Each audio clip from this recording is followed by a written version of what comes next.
Un comentario al Evangelio de Juan, capítulo 1, versículo 1, parte 3. Continuando con nuestra lista de textos, primero del Evangelio de Juan, donde es clara la distinción de personas respecto al Padre y al Hijo en la deidad.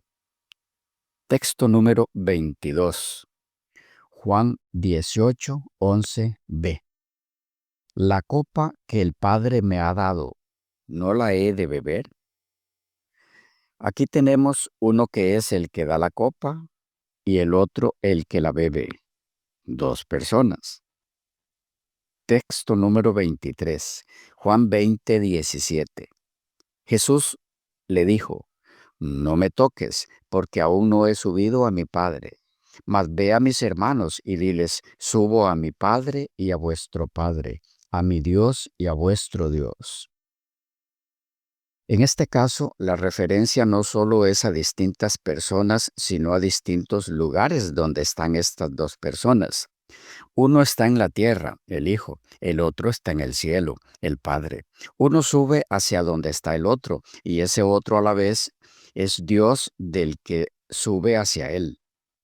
En esto último, la referencia es al Padre como Dios de la humanidad del Hijo, puesto que el Hijo como divino no tiene Dios sobre sí, sino que junto al Padre es Dios, como lo veremos en la tercera frase del versículo 1, en el que todavía estamos.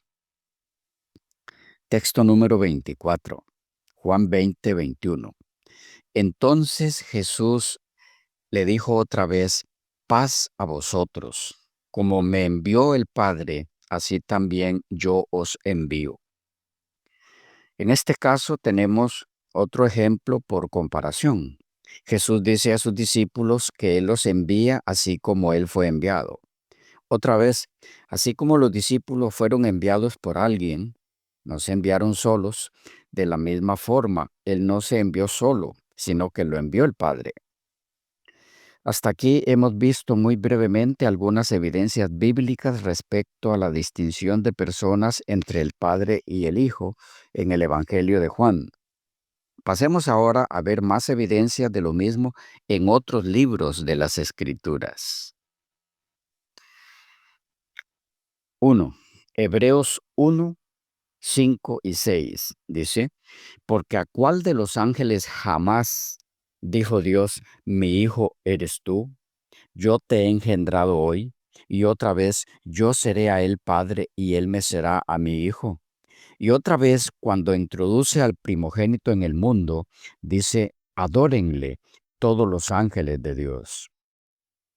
Aquí otra vez nos encontramos con un lenguaje dual, con un mí y un tú, un yo y un él.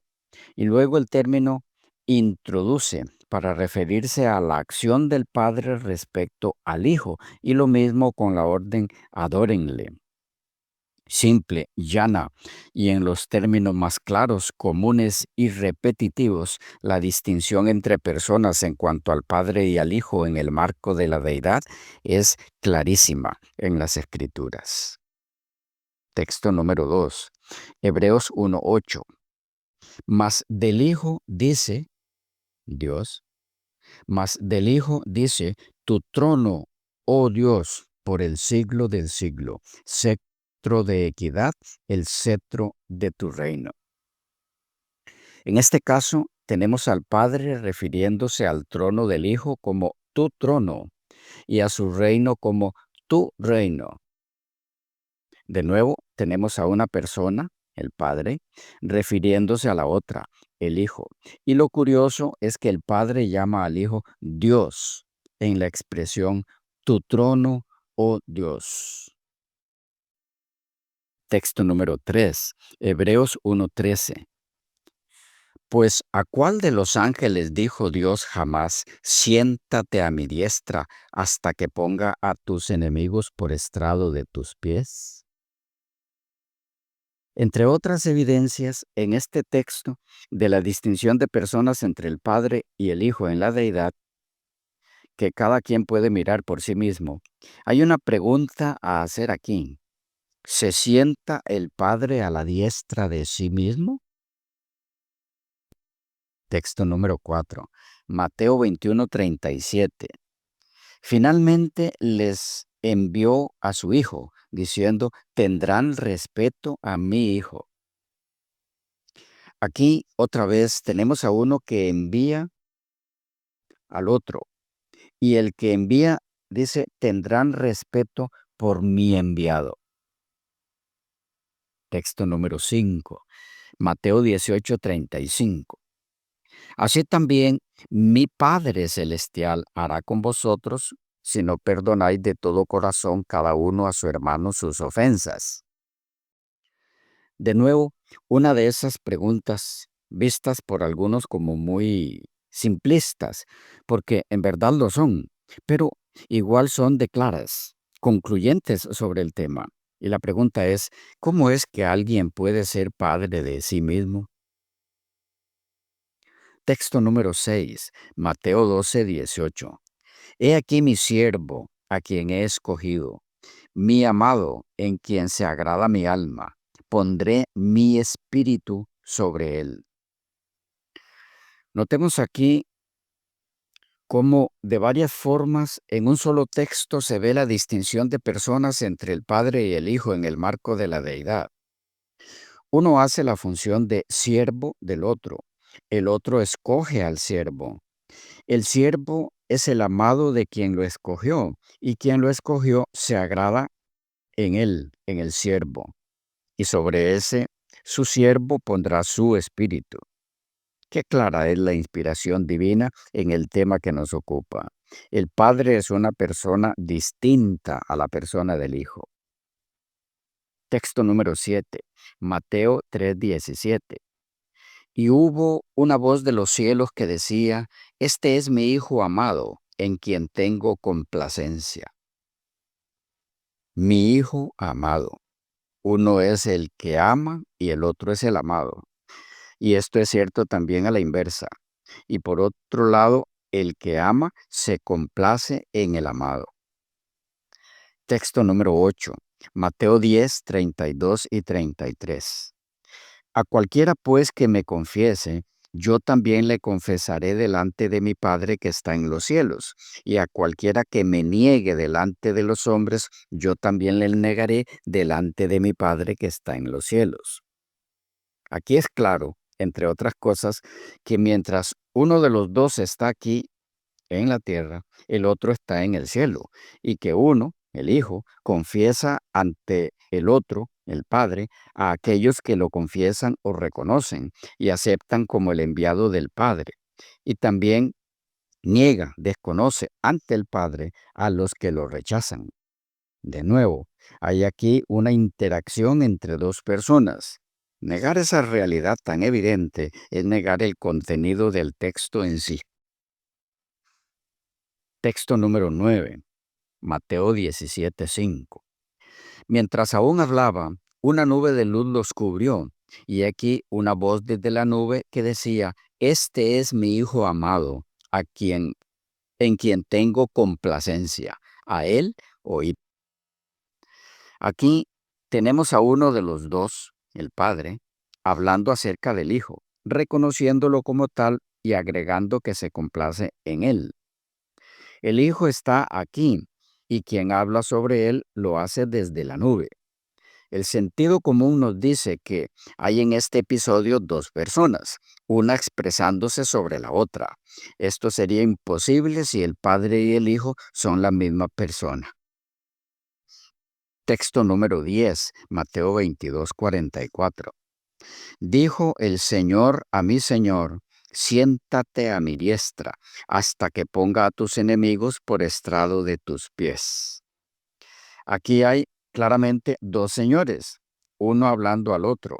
Hay un yo y un tú. Texto número 11, Mateo 26:39. Yendo un poco adelante, se postró sobre su rostro, orando y diciendo, Padre mío, si es posible, pase de mí esta copa, pero no sea como yo quiero, sino como tú. En este caso tenemos a uno de ellos orando al otro, Y eso es importante tomarlo en cuenta para efectos de la distinción de personas. Esto porque nadie ora a sí mismo. La oración exige la existencia de dos personas. Y en el caso del argumento aquí de que lo que se ve en este texto no es más que la humanidad de Cristo orando a su divinidad, hay que volver a recordar Juan 17:5, que indica que a quien Jesús oraba era a uno con quien compartía su gloria antes que el mundo fuese. Y antes que el mundo fuese no existía la naturaleza humana de Jesús. Sí, era en su humanidad que oraba, no en su divinidad. Pero ese que oraba como humano ya compartía su gloria con el Padre como divino antes que el mundo fuese, antes de encarnarse. Texto número 12, Mateo 27:46. Cerca de la hora novena, Jesús clamó a gran voz, diciendo, Elí, Elí, lama sabactani. Esto es, Dios mío, ¿por qué me has desamparado? Este es el mismo caso del texto anterior en cuanto a oración se refiere. Para que se dé la oración, debe haber dos personas.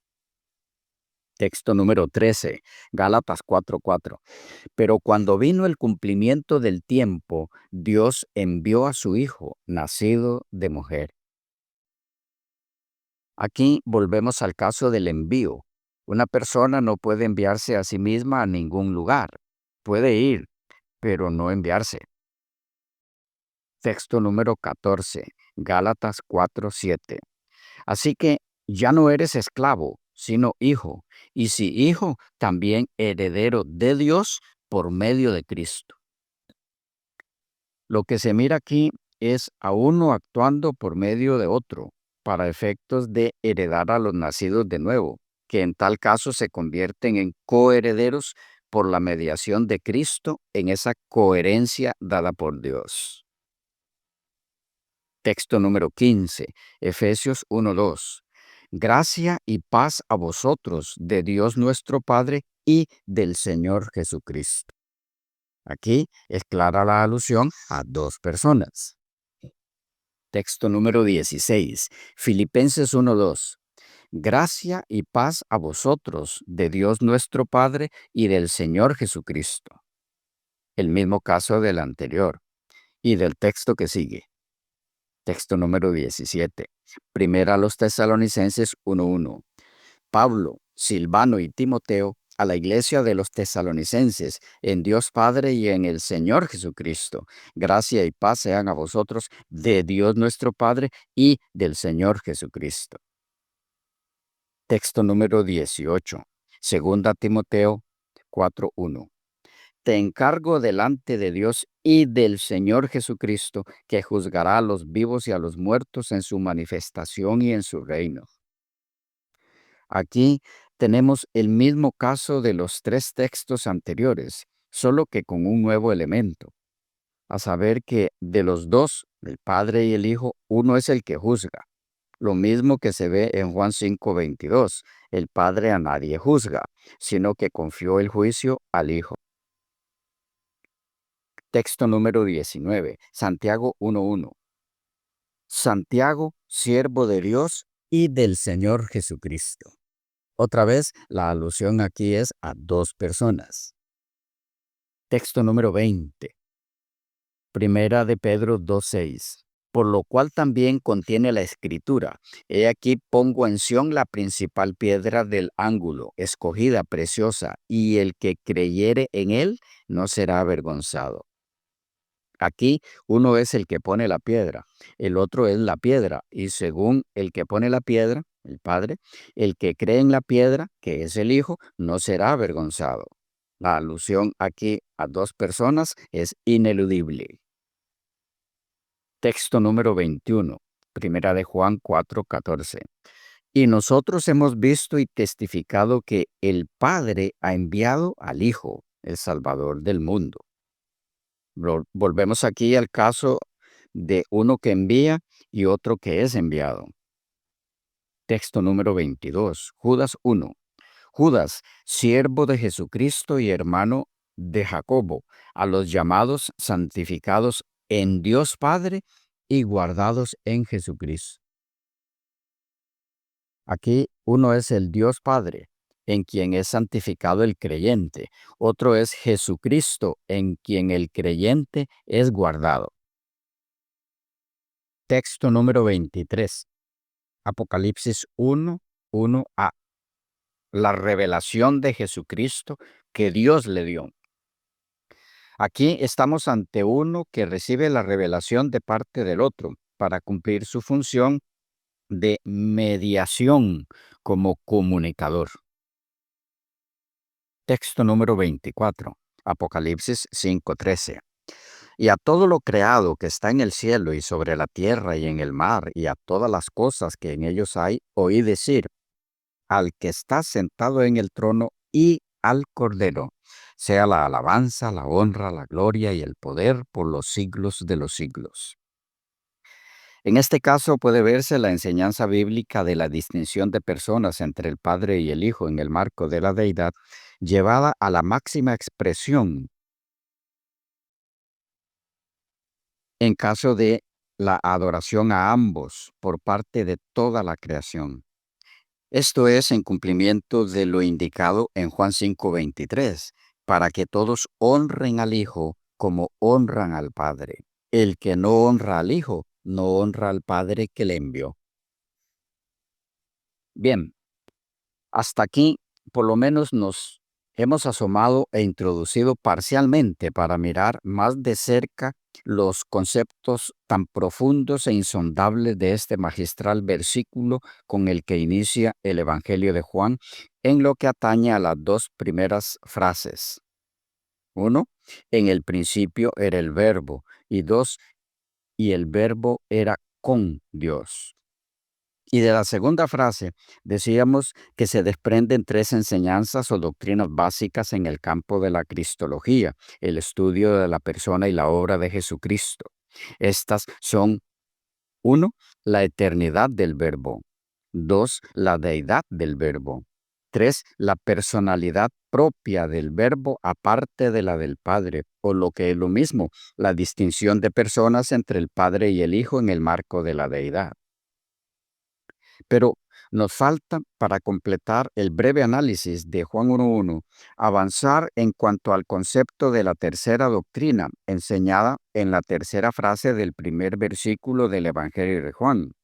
Nos referimos a la tan conocida, discutida y amada frase, y el Verbo era Dios, que es de donde se desprende la segunda doctrina que habíamos dejado pendiente, a saber, la deidad del Verbo.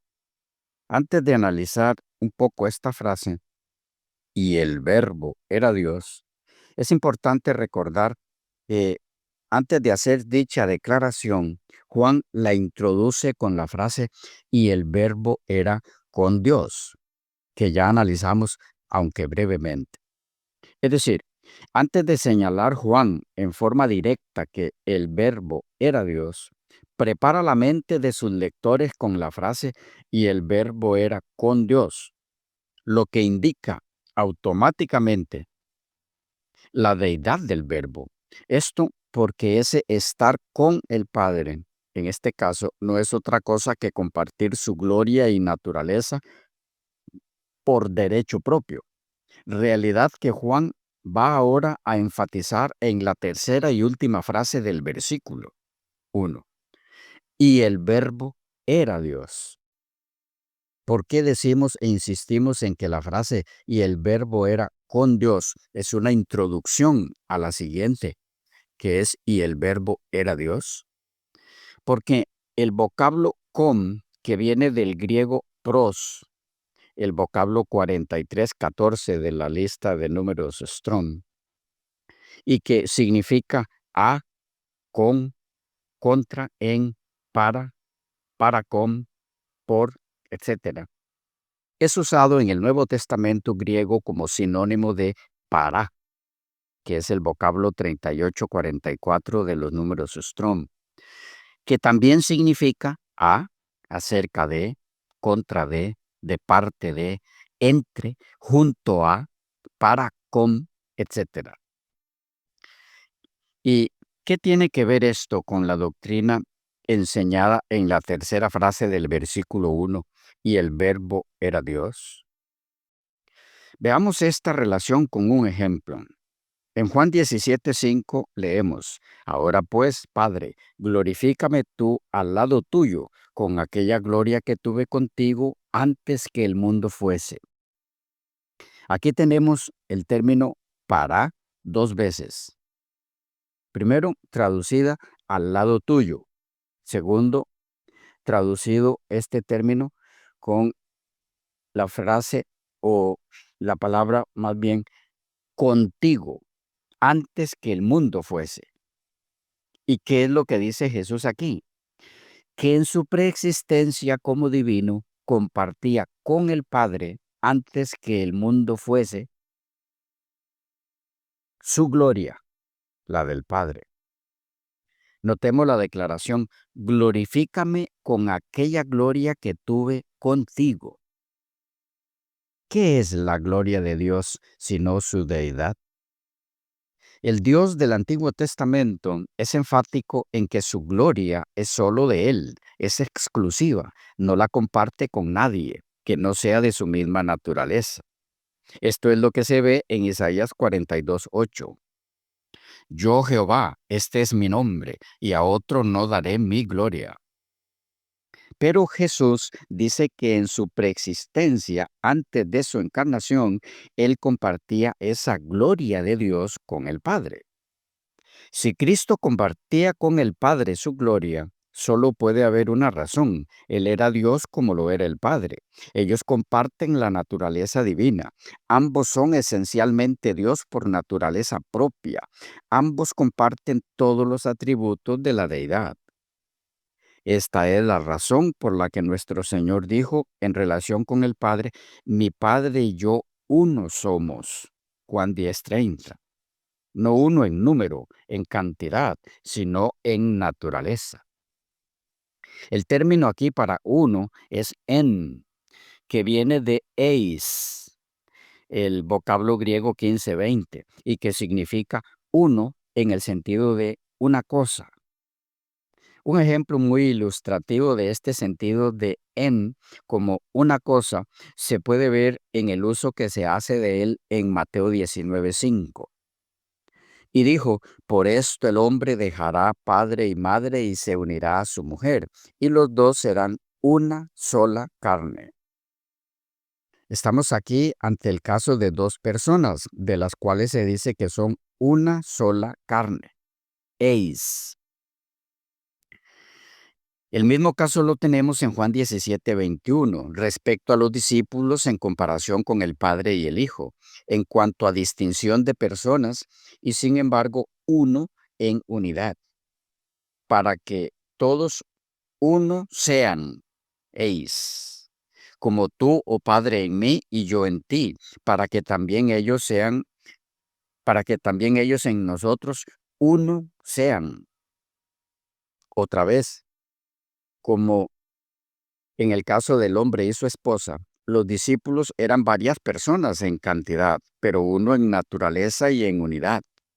Igual ocurre en el verso 22, para que sean uno, como nosotros somos uno. De paso, nótese aquí cómo nuestro Señor habla de Él y su Padre como de nosotros, siendo que ellos no son una sola persona. Otro ejemplo es 1 Corintios 3:8. El que planta, sin embargo, y el que riega, uno son. Cada uno recibirá según el propio trabajo. Sintetizando, la frase "y el verbo era con Dios" implica obligatoriamente la deidad de Cristo. Significa que Él comparte la naturaleza divina con el Padre, que Él es Dios en todo el sentido del término como lo es el Padre. Y es por eso que decimos que esta frase "y el verbo era con Dios" es introductoria a la última frase del versículo 1 del capítulo 1 de Juan, y que como tal prepara al lector para lo siguiente que Juan quiere declarar en la última frase del versículo: y el verbo era Dios, que es la que corresponde analizar a partir de aquí. Entramos entonces en la tercera frase del versículo 1. y el Verbo era Dios. En el texto griego, el predicado, que es lo que se dice del sujeto, está antes que el sujeto. Es decir, el texto no dice y el Verbo era Dios, sino y Dios era el Verbo. Caí teos en hologos, y Dios era la palabra. Esta declaración, como está expresada aquí, atribuye a la palabra, es decir, al Verbo, a Cristo, todos los caracteres y todas las perfecciones de la esencia divina. La traducción y el Verbo era Dios, según los especialistas en el griego koiné, en el cual se escribió este evangelio, es la correcta. Así, por ejemplo, Alba Hovey, quien afirma, es la única traducción correcta de la cláusula. Y agrega que habría sido difícil para Juan hacer una declaración más definida y enfática de la propia deidad del Verbo, pues los términos de esta cláusula están arreglados en el original según las leyes del idioma griego, de tal manera que el énfasis cae en el término Dios. Por esto, el evangelista afirma que el verbo preexistente es estricta y plenamente divino, aunque puede distinguirse en un respecto personal del Padre, era verdaderamente Dios y en esencia y naturaleza. O como lo dijera Leon Morris al expresar que Juan declara de forma inequívoca que el verbo es Dios y no hay otra manera de entender al verbo, agregando Morris que deberíamos tener en cuenta que Juan vuelve a Jesús como Dios en el versículo 18 y en 20:28, y que si el pasaje que estamos observando, Juan 1:1, habla de Jesús en su estado como Dios antes de la encarnación, el versículo 18 retoma la idea del verbo, solo que ahora encarnado, y 20:28 del Cristo resucitado. Así, Juan afirma, termina diciendo Morris, la deidad de su Señor en tres momentos importantes de su escrito. De modo que con la frase, el verbo era Dios, Juan está presentando de entrada el tema central que desea dejar claro con su evangelio, la deidad de Cristo como la razón por la cual puede ser nuestro Salvador. A. B. Simpson lo expresó así.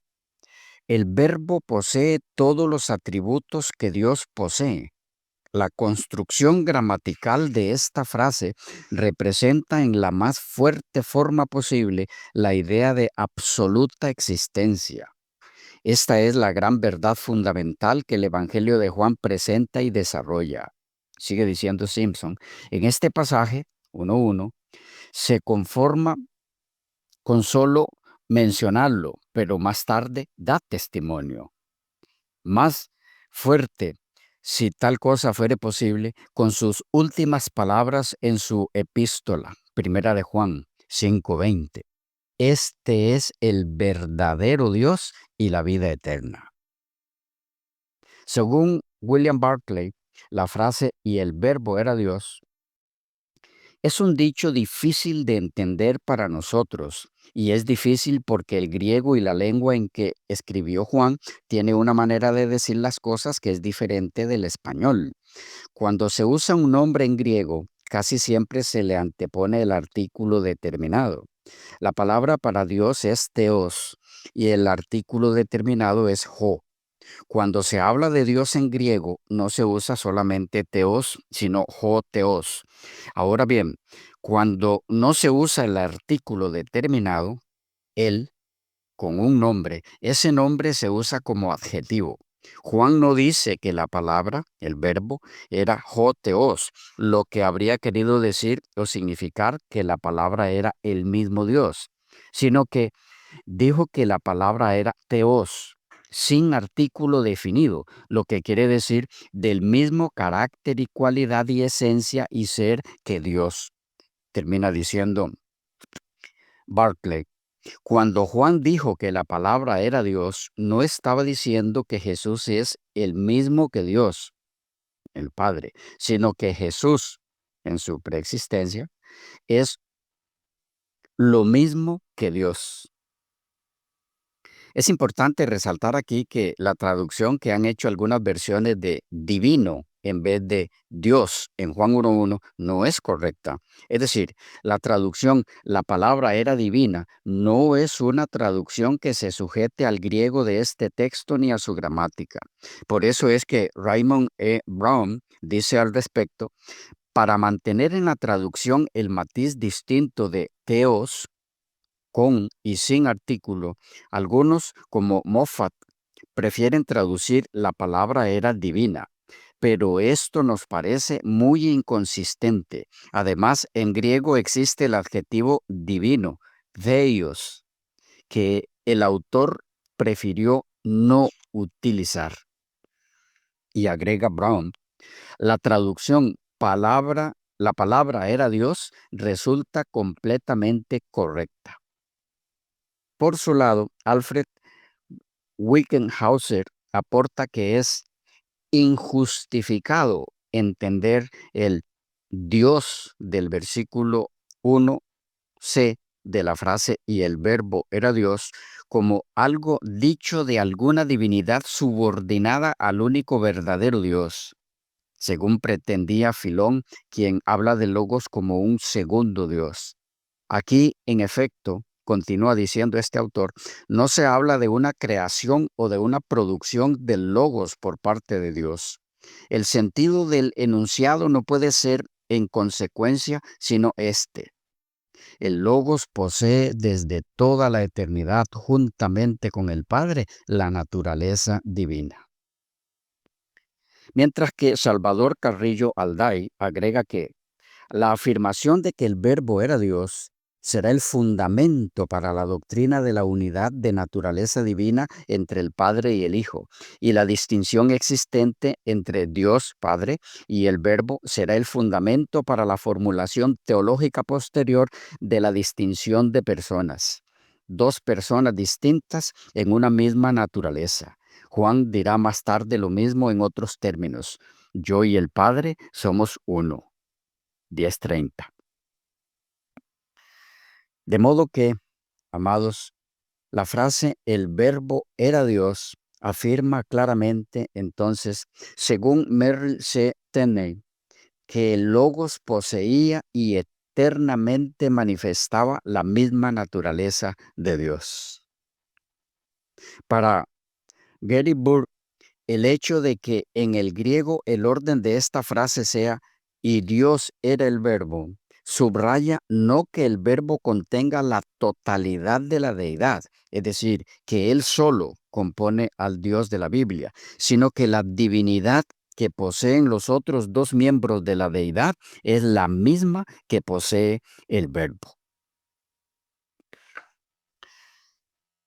Lecciones personales para la vida práctica que se desprenden de la frase y el verbo era Dios. Estaremos mirándolas a partir de la próxima sección. Por ahora, bendiciones y que el Señor esté siempre con todos.